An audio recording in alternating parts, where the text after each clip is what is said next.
Mais uma vez, muito bom dia, boa tarde, boa noite, canal Alexandre Lucas Flá na área, agradecendo a presença de todos e fazendo mais uma vez uma convocação. Peço para vocês, por favor, dá uma força no canal, deixando o like, compartilhando, né? Quem não for inscrito, se inscrevendo. E quem já é da antiga aqui no canal, passa o canal para um amigo, dá uma compartilhada, chama mais um para cá, para a gente crescer mais rápido aí no YouTube, beleza? Vamos entrar nos assuntos que nos trazem aqui nesse vídeo, né? O Flamengo saiu da Copa do Brasil, eliminado nessa quarta-feira à noite nos pênaltis para o time do Atlético Mineiro. Muita repercussão em cima disso. Vamos falar disso, vamos falar dessa eliminação. O Flamengo ganhou no tempo normal. O Flamengo fez uma partida boa, na minha concepção, no tempo normal, principalmente 2/3 da partida. Até mais ou menos os 15, 20 minutos do segundo tempo, o Flamengo tinha uma vantagem técnica, uma vantagem tática no espaço do campo, em cima do time do Atlético. Mas aí depois, com as substituições que aconteceram, a saída da linha de ataque, que se viu muito bem durante toda a partida praticamente, quando atuaram, Plata pela direita, Cebolinha pela esquerda e o Pedro centralizado, com muita movimentação, né? E com a encostada do Alacian, o Flamengo funcionou bem dentro de um 4-2-4 dinâmico, muito diferente do 4-2-4 estático, espaçado, com o Arrascaeta em campo, que a gente viu em outros jogos. O Alacian foi muito importante, foi muito criticado, nós vamos falar disso também, mas com a saída do Pedro, os zagueiros do Atlético Mineiro ganharam espaço na segunda parte do segundo tempo, fizeram alterações também, o time deles tem lá um banco de reserva também razoável, entrou o Zarabia, o lateral direito, melhorou, o Arana estava tomando sufoco pela esquerda, saiu, enfim, o Atlético Mineiro deu uma equilibrada no jogo, mas mesmo assim fomos para os pênaltis e aí o final foi como todo mundo sabe. Felipe Luiz foi indagado, Felipe Luiz foi perguntado durante a entrevista coletiva muito sobre o Alacian, ele foi perguntado muito sobre o resto da temporada, a pressão que vai acontecer em cima do Flamengo, agora é obrigação Libertadores, é obrigação Campeonato Brasileiro. Olha pessoal, eu acho o seguinte, o Flamengo começa a temporada tendo muito mais a perder do que a ganhar, né? Essa pressão em cima do Flamengo de ser um time favorito em tudo, um time caro, um time de craques, um time que investe alto. Só que futebol não é assim, né? Senão a gente tocava o hino, depois fazia um X1, né? Pegava o goleiro deles com o nosso goleiro, bota lá o Rossi e o Everson, o Varela com o Natanael e vai até o ponto esquerda. Aí ia dar 8-3, né? 6-5, 9-2, sei lá. E aí não precisava jogar. O futebol é um pouco diferente disso, a gente sabe disso. Então o pessoal até brinca, faz o X1 na imprensa, a gente faz no YouTube, mas o jogo é jogado e o lambari é pescado. Enfim, o Flamengo conseguiu reverter nos 90 minutos, mas nas cobranças de pênalti ficaram os dois garotos para bater. O Samuel Lino entrou mal no jogo, ele não entrou bem no jogo. E na cobrança de pênalti ele também bateu o pênalti mal. Sobrou para o Alacian a última cobrança e ele foi muito cobrado por isso. Não botaria o garoto, eu, Alexandre, não botaria o garoto para bater aquele pênalti. Acho que Léo Ortiz, Léo Pereira, apesar do Léo Pereira ter levado uma pancada, não sei se ele teria condições físicas para bater o pênalti, Léo Pereira e até o Varela entrariam na frente do menino, inclusive também do Samuel Lino, mas ali há uma conversa e eles fizeram ali um ajuste e acharam por bem essa ordem. Pênalti perdido, eliminação da Copa do Brasil, vida que segue, vamos falar de outra coisa, vamos falar então de Libertadores. Primeiramente vamos falar da Libertadores da América, porque a gente tem um jogo primeiro do Brasileiro, eu sei disso, no sábado contra o Mirassol, onde Carrascal deve estrear, e Carrascal vai ser fundamental na Copa Libertadores da América, ó. Copa Libertadores da América chegando, olha que bonitinho, ó. E olha lá, o Mengão tá aí, ó, adesivado já na taça. Vamos levantar essa Libertadores, para levantar o moral, né? A gente não fica 24 horas triste, o rubro-negro não tem esse direito. Vou botar aqui pra gente dar uma olhada. Chaveamento do nosso lado da Libertadores, só para refrescar a memória. O Flamengo vai jogar com o Internacional, passando, como a gente deve passar. Vamos pegar Estudiantes ou Cerro Porteño, mais chance do Estudiantes em termos de favoritismo. E depois, numa semifinal, aí tem o Racing, Peñarol, o Vélez e o Fortaleza. eu boto muita fé do Racing passar nessa outra perna aí. Então, chance de surgir aí um Racing e Flamengo numa semifinal desse lado. O outro lado a gente mostra num outro dia. Vamos um passo de cada vez. Quais são os jogos do Flamengo na Libertadores e data? Data e hora. Dia 13, na próxima quarta-feira do dia 13, o Flamengo enfrenta o Internacional no Maracanã, 21h30. Lembrando que o Arrascaeta está fora do jogo, suspenso, por isso a importância do Carrascal estar liberado para ter mais uma opção. E depois na outra quarta-feira, no dia 20 de agosto, lá no estádio do Internacional, lá no Beira-Rio, às 21h30 também, o jogo de volta, né? O Internacional que foi eliminado na Copa do Brasil pelo Fluminense. Vamos falar aqui de novo da Copa do Brasil rapidamente.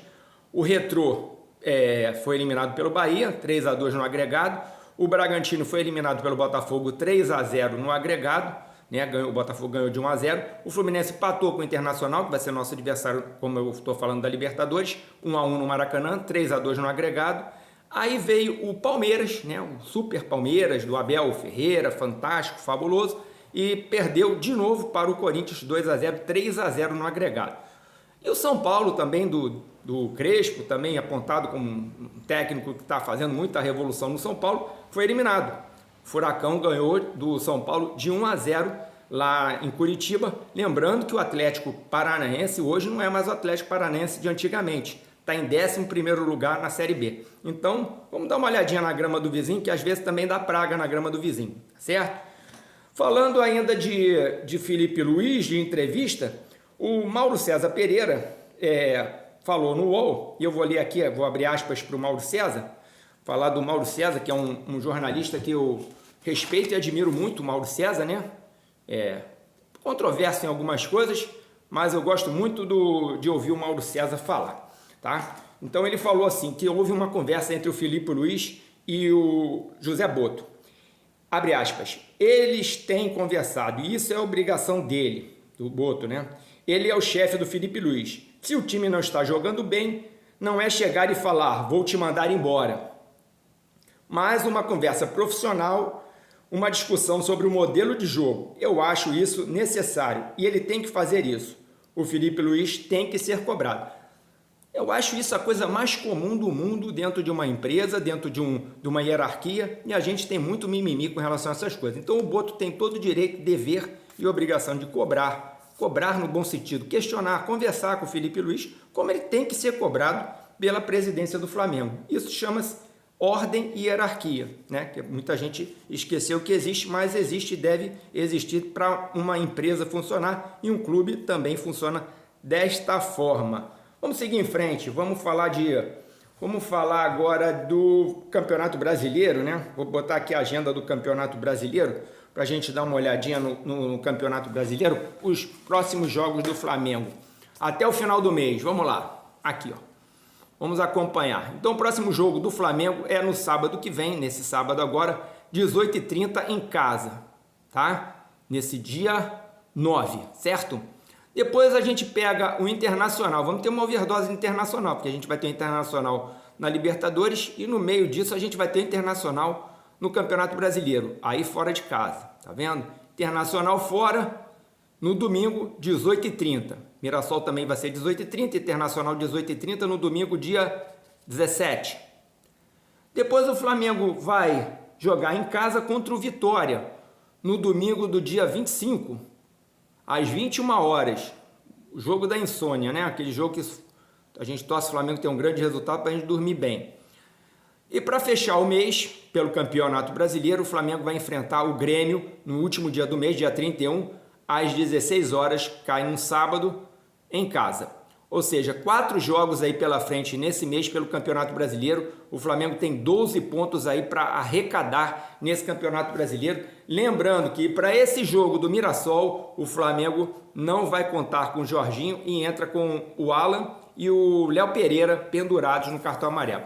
É importante sempre lembrar dessa questão dos pendurados, dos jogadores lesionados, que a gente vai acompanhando durante o resto da semana aí e o passar do mês, quem vai voltar do departamento médico, e o pessoal que fica no controle de minutagem, que tem o DM, que é o departamento médico, e tem o DF, né, que é o departamento de fisiologia, que segura jogadores para a continuidade deles no campeonato, né? Caso que está acontecendo, por exemplo, com o Luiz Araújo e com o Bruno Henrique, perfeito? Vamos falar mais uma vez do Wallace-Ian, né? O Wallace-Ian que é um garoto da base, tô ouvindo muita gente fritando o Wallace-Ian, né? Muita gente resolveu fritar o Wallace-Ian. A imprensa bota o óleo, né? Bota o óleo, esquenta o óleo, e o torcedor do Flamengo tem que ter inteligência de que o garoto tem que ser cobrado, apoiado, porque ele tem direitos, mas tem deveres, ou seja, é equilíbrio na coisa. Senão a gente não adianta fazer discurso de tem que promover a base, cadê o Iago, cadê o João Vitor e o Pablo Lúcio? Pô, o Matheus Gonçalves não tem chance, porque vai acontecer a mesma coisa. Eles vão oscilar. O garoto foi bater o pênalti, chutou por cima do travessão, não vi marra nenhuma nele batendo o pênalti. Às vezes aquele jeito dele é um gatilho para ele conseguir quebrar a ansiedade e o temor que é natural de bater o último pênalti numa situação daquela, né? Por mais extrovertido, por mais gênio que ele tenha de ser um cara assim meio largadão em campo, mas o cara treme. E às vezes aquele gatilho dele é ele fazer uma careta. Então, o pessoal quer fazer, para mim, sinceramente. Wallace-Ian, tô com você, cobrando, mas te apoiando, porque senão não adianta. A gente vai ficar falando que o Estevão foi vendido por não sei quantos milhões, que o Vitor Reis foi vendido por não sei quantos milhões, e a gente não tem paciência com o nosso garoto da base. Então tem que ser cobrado, tem que ser monitorado, mas tem que ser apoiado. Senão a gente não vai revelar ninguém. Inclusive o Flamengo vai fazer a final, agora para o final do mês, né? Faltam poucos dias, contra o Barcelona, buscando o bicampeonato do Sub-20. Não adianta nada a gente ganhar Libertadores, Mundial Sub-20, se a gente não der apoio e cobrar de maneira inteligente, responsável e moderada os nossos garotos. É só uma opinião. Quero que vocês participem, né? Não estou pedindo, mas os comentários são sempre muito bem-vindos. Eu estou sempre interagindo com vocês.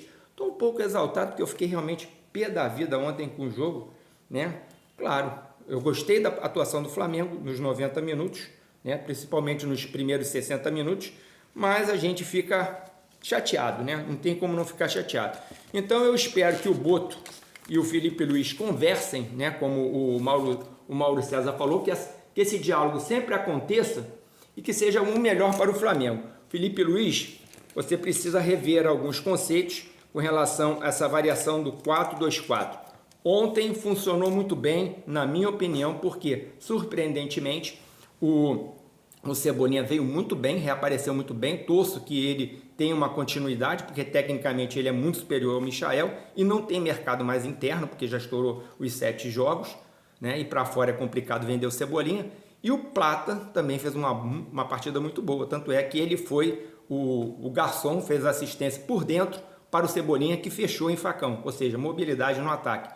Os jogadores são importantes. O Plata para poder revezar com o Luiz Araújo, o Cebolinha para poder revezar com o Samuel Lino, porque a temporada é bruta. Saímos de uma competição, mas temos outras duas e a quantidade de jogadores no DM continua assustadora. Então, muita atenção com isso.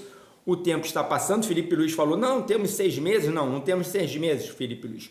O tempo está correndo, temos aí 4 meses e meio, dia 21 de dezembro, fecha o Campeonato Brasileiro, né? É quase junto com o Amigo Oculto e o Natal, e o Flamengo vai ter aí esse sprint até o dia 21 de dezembro para fechar Libertadores, que vai ser decidido no final de novembro, e no dia 21 de dezembro, a última rodada do Brasileiro. Quiçá, Deus queira, a gente líder, campeão, quem sabe até antecipado, para a gente já estar comendo aquela rabanada.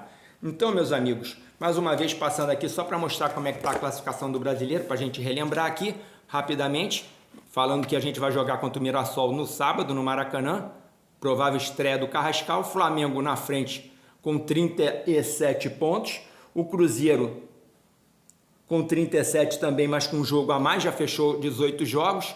Depois vem o Palmeiras com 33, Bahia 29 e o Mirassol, que é o nosso adversário, o melhor paulista na tabela depois do Palmeiras com 28.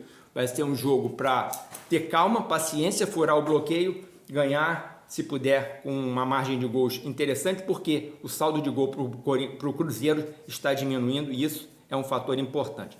Então, meus amigos, deixem os comentários. Mais uma vez, obrigado. Sábado, a bola rola no Maraca. A torcida vai fazer ali as pazes com essa tristeza que aconteceu aí. Logicamente, a gente não gosta de sair da competição, mas a gente segue em frente, a gente segue forte no Brasileiro, liderando, segue o líder e vamos aí na quarta-feira que vem fazer uma partida importante contra o Internacional. Se Deus quiser, ganhando no sábado e partindo com força para o Internacional. Deixem comentários, compartilhem o vídeo, tragam amigos aqui para o canal Alexandre Lucas Flá. Estou precisando crescer na plataforma, conto com vocês. Um abraço, saudações rubro-negras. Isso aqui, ó, é Flamengo e a gente não corre quando perde. Um abraço.